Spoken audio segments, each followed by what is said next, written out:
Hello, everyone, and welcome to Magma Ragers episode 44.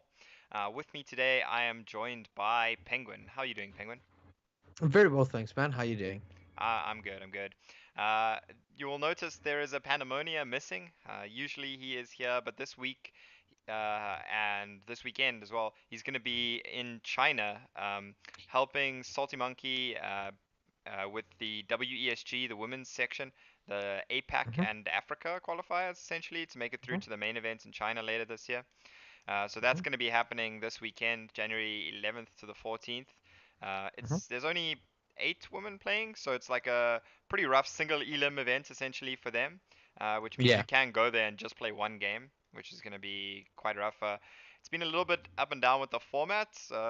We found out a little bit stuff last minute, but yeah, just wishing her the best of luck and Panamonia as well. Hopefully, he doesn't get sick on all the food he is undoubtedly going to eat there. He's going to eat a lot of food, and considering he's going to be back in his homeland, I'm pretty sure he's longing for proper Chinese food at the end of the day. Yeah. I'm sorry if that is a little bit racist there. No, no, he definitely, that's exactly what he has said to me, that he wants to like go taste the Chinese food amongst other. He wants to go eat the street food. I was like, sounds dangerous. It sounds very dangerous, Dale. We hope you don't come back with food poisoning, Yeah. or actually attack, go get food poisoning that side. Who knows what herbal remedies they're going to feed you? Yeah, but if you want to support Salty Monkey, our CS:GO team is also there as well. Female CS:GO team, they're there. So Yeah. give a shout out to them and support them. I'm not exactly sure when or whether this is going to be streamed. Obviously, it is Chinese time, so it's quite awkward for us.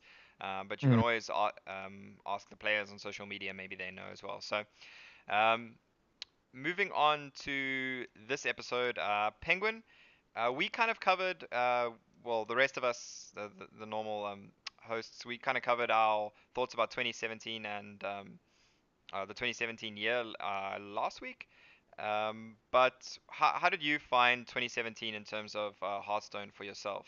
What were your kind of highlights and what maybe even lowlights if you want to share those? Well, I must definitely say that the rise in esports for Hearthstone, specifically for the African region, was probably the biggest highlight. Mm, Africa as a whole, we had companies like Quest and also ESL realize that there is an industry, well, there is an opportunity in Africa to obviously grow esports, and not just just growing it at the sport itself, but I mean mm, also from a business perspective. The reason that these companies are doing it is because there's obviously a return yeah, on it. So obviously they've noticed this gap in the market, and they've obviously gone for it. And I mean last year there was an insane amount. I mean just ESL Africa alone was what 2 million rand in cash prizes yeah, across yeah, CS:GO as well as Hearthstone. So I think definitely the biggest highlight was ESL Africa, and obviously being given the honor of actually running with that as well, along with you, and then obviously Pandemonia for the finals. So I suppose, like, if I had to look at like the biggest highlight, it would probably be that. I mean, there's very, I mean, we also had DGL, which with Telkom, I mean, they've always been doing it throughout the years. I mean, even if that wasn't around, I feel that we would all feel that there would be a lot missing for Hearthstone locally. yeah, But I mean, besides the huge amounts of Hearthstone, I mean, the amount of casting that we did. I mean, we're still waiting to do the final of ESL Southeast European Championship for the yeah, English yeah. stream, and that's coming up. I actually found out it's going to be on the 25th or 27th, sorry, of January. Okay, That's when the final is going to be. So, yeah, I mean, just considering the amount of Hearthstone that we were casting, yeah. has been really, really great over 2017, and I'm hoping that 2018 is going to bring more of that, more RNG, and hopefully not as many technical issues that we had. I think that was definitely the low light, just sitting and Mm, waiting for technical issues to go by. I remember there was one game that or one play day of the ESL African Championship. I think we sat idle for about an hour and a half, I yeah, think, because of player issues. I mean, yeah. that was the worst. I mean, you become so tired, especially after a long week's Mm, work, a lot of Hearthstone, especially with control matchups, and all of a sudden you've got an hour and a half break, and you just got to sit and wait. I mean, mm. there's not much that you can do. So I'm hoping that those kind of issues aren't going to be around. But I'm definitely looking forward to 2018 and seeing what it brings in Hearthstone. Yeah, I mean, ESL Africa was definitely a big plus, for us as well. Obviously, we were a little bit biased having been involved from the casting side for what was a really long haul of casting, as you mentioned. I mean, we had those 14 uh, 14 play days essentially of like the double round robin across and The the two the seasons, two yeah, seasons, so yeah, two 28 seasons of days. that. So yeah, 28 days on the Saturdays and Sundays usually for the play, and then there was some qualifiers we cast as well, and then the finals at Rush and Rage. It was really great just being able to do those events live as well. Rush and Rage both with that like really awesome backdrop we had. That Hearthstone stand that Quese built, so that was super awesome. Also, just having the firesides that were happening at the same time were cool. And Yeah. Quest getting involved from that side of things as well. So yeah, I definitely think that was quite a highlight for 2017, and it's going to be exciting, as you say, to see how it's able to grow in 2018. Yeah. Another highlight for me is that I'm not going to be casting Hearthstone in the kitchen anymore. Finally moved to a bigger town. It's just the other side of the bush into Port Elizabeth. So I mean, that being a highlight and not having to play Hearthstone or cast Hearthstone in the kitchen is going to be fantastic. Yeah, that can definitely help to avoid weird background noises. Like Sasha making a meal or something in the background for Yeah, me. yeah, or somebody washing dishes, or those kind of things. So yeah, no, I'm really looking forward to 2018, considering what 2017 Mm. brought for us. So I'm really hoping that Quest will get on board. That ESL Africa Season 3 is announced really, really soon. So that obviously we can get the players hyped up and everything for that Mm. as well. Because I mean, if last year's anything to go by, I mean, we can only increase the show that we put on last year for this year coming up.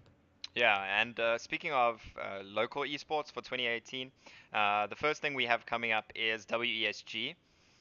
So as we mentioned before, we already had the female qualifiers, which Salty Monkey is busy playing over in China in the next round of that. But for the general qualifiers, which women are still allowed to enter as long as you didn't already qualify before, so it's not like women and men, it's just women in general. So for those qualifiers, they're going to be coming up soon, towards the end of this month.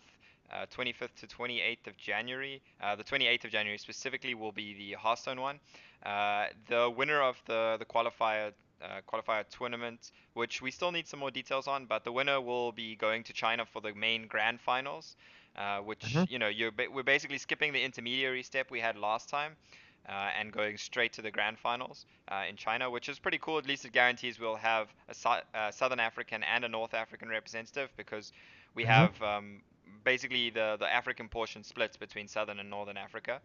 Mhm. So this is basically the same format for both, just mirrored. We as Southern Africans won't be playing like the Northern Africans, etc. Anyway, so Metal States have come on board to get involved with this for all of the games for Dota, CS:GO, StarCraft, and Hearthstone. So it's going to be Mhm. cool to see what's essentially their first involvement in Hearthstone locally.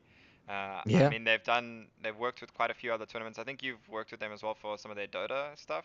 Was that Metal No, I States? never No. worked with that, but Middle State did obviously run that during the Legion Dota tournament, Oh, which okay, was perfect. costed by Camille and Gmax. Yeah. But what Middle State are doing in terms of esports locally, I mean, obviously the biggest thing was the Middle State was that Samsung Galaxy tournament the CS:GO tournament that they had Mm, for about R1 million, yeah. which was absolutely huge. I mean, everybody went mad about that, and I mean, the amount of media push out they did, the amount of how they looked after the players as well was absolutely incredible. And the fact that they're still on board for Hearthstone, that Anthrax and the rest of his team are all on board for this is a huge thing.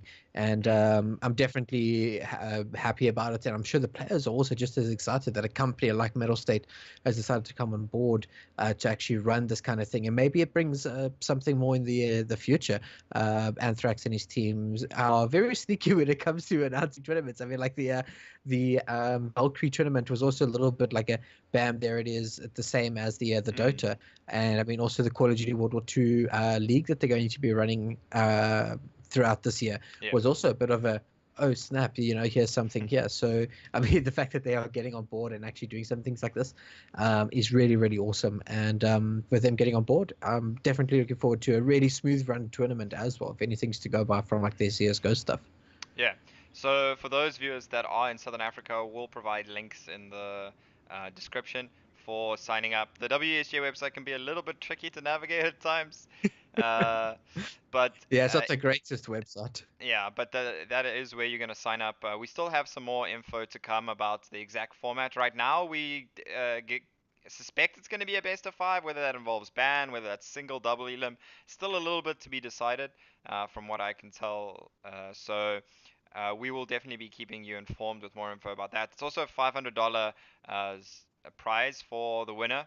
Besides Spending the trip money. to China, yeah, spending money in China, because obviously the Pretty trip to much. China is your expenses are covered for that. So the Yeah. prize is obviously worth a lot more. And then obviously just getting to go to a massive tournament, it's a big way for a South African player or a Southern African player to break through. So best of Mhm. luck Just make sure to you've got your everyone that's passport. yeah. Yeah, please Best make sure you've got your passport when you're playing in this tournament, people. We don't want you to probably win and then all of a sudden, I don't have a passport or anything like that. yeah. So just make sure you've got all of those things ticked off. The visa doesn't take too long to get done, but it's definitely the passport.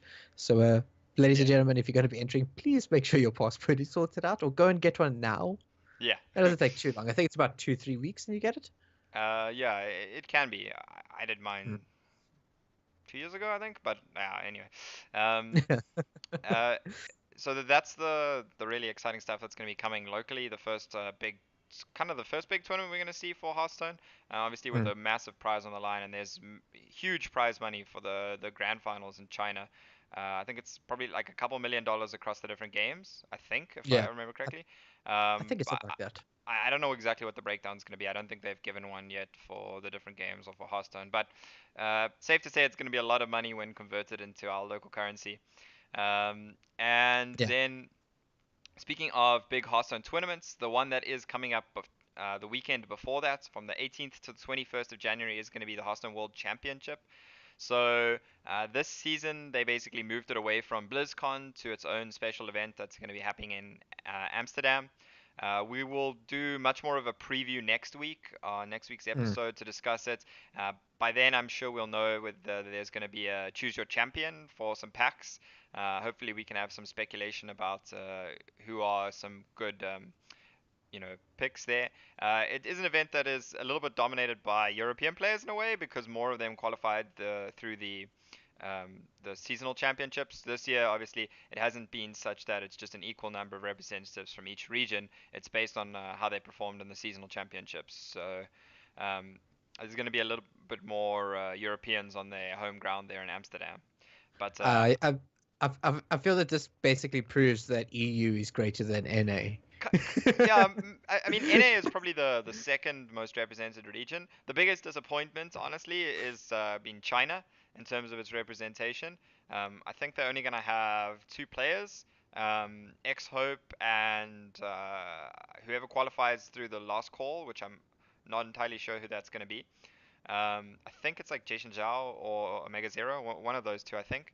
Mhm. But they're only going to have two players, and I mean, some of that's a little bit unfortunate. When they did have the one in Shanghai, from what I understand, the Chinese players prepared for a different, or they spend most of their preparation for like um, best of seven with a ban, and then it changed to best of five, and those kind of like format changes can really make a big difference to your Mm. preparation and your lineup. So I think that disrupted them a little bit there, and how poorly they performed on home ground in particular.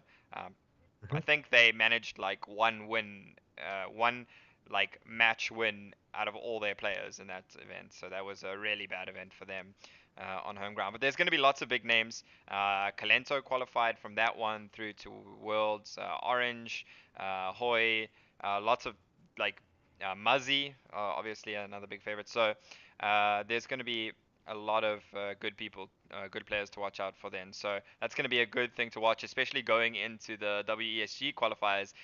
The results from Worlds could really set the meta there. So definitely something to keep your eyes on. And for us, thankfully, because it's in Amsterdam, for us in South Africa, the time zone works pretty well for us. No more watching a world's final at like stupid o'clock in the morning. It'll be Yep. at least a normal good hour that you can actually go and get some sleep before work the next day or something. Yeah, you won't have Yeah. to desperately stay awake until 4 in the morning to see, TI6 finals. or something like Yeah, that, or TI7. yeah. But yeah, And then you have to avoid social media the entire next day so that you could just go and watch the VOD yeah, and hope because that you don't come across anything while going to it as well. you fell asleep during the fifth game or something silly. Yeah, you don't want anything like that to happen. So I'm really happy that it's also in Amsterdam. I mean, it's also a beautiful city to actually hold the like this kind of event. And I'm actually happy that Blizzard have changed it away and like took it away from BlizzCon. Yeah, I think BlizzCon is definitely. I feel it's a little bit better for them to focus on their games and stuff, and what they actually have to offer and what they're planning on doing for yeah. the games that they've got. Instead of incorporating also an esports, like a big world championship there as well. Yeah, I think a lot of it was also to help it match up with the release seasons for expansions. Mm. If it had been at BlizzCon, we wouldn't have had it involve the Kobolds and Catacombs expansion, obviously, as that was only announced at BlizzCon and then released a couple weeks later. So, this is a little bit different. I mean, we've had some tournaments with the Kobolds and Catacombs expansion, Seed Story and a couple other tournaments. But this is going to be by far the biggest. We haven't even had like any Dream Hacks or something since Kobolds and Mm. Catacombs. We haven't really had what you would kind of class as a major up until um, Worlds. So it's going to be really interesting to see these players that have put like hundreds of hours of preparation into and seeing what they can come up with for their lineups. So that's definitely going to be a great thing to watch out for next weekend, the 18th to the 21st of January. But Yeah. that's all we really have for this week's episode. A relatively short one. Make sure you follow and like and subscribe so that you can find out more about the world's preview episode next week. And if you want to find Penguin on social media to find out more about him, you can find him at the Penguin ZA on Yep. Twitter. Um, and you can I find don't know most. where it is. It's below you. It's somewhere. Is it down Yeah, below me? Oh, yeah. that's fantastic. It's down here. Yeah. And for myself, you can find out more at dib_gaming. Yeah. Good Somewhere there. pointing. Oh Yeah. yes. It's time for a change. Yeah. Oh, Uh, so yeah. Let us know if you have any feedback. Maybe let us know your um, early favorites for Worlds, who you're going to be rooting for, and maybe we can discuss them and their chances on next week's episode. But thanks a lot, everyone, and good luck to everyone participating in WESG, both Salty Monkey and all the players participating in the next few weeks. Cheerio. cheers.